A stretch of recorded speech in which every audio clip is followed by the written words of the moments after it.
Today I'm going to show you how to restore your website with Hostinger. If you don't have Hostinger, you have other hosting, use it to do it, okay? I'm going to use Hostinger to restore my website.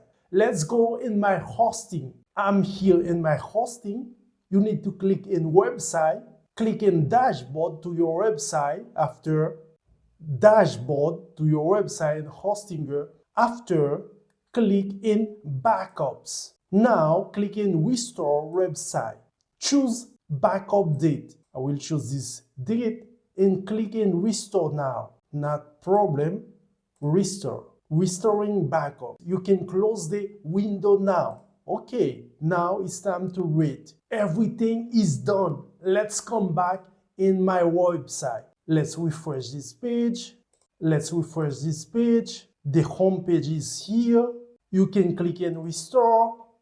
Now my home page is come back. I'm going to publish that. Publish, update now. Let's see my page.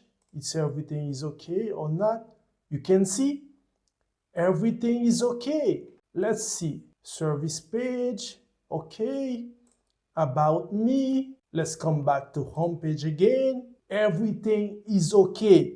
If you need help, just let a comment below. I will let all the link, Hostinger Nippy link.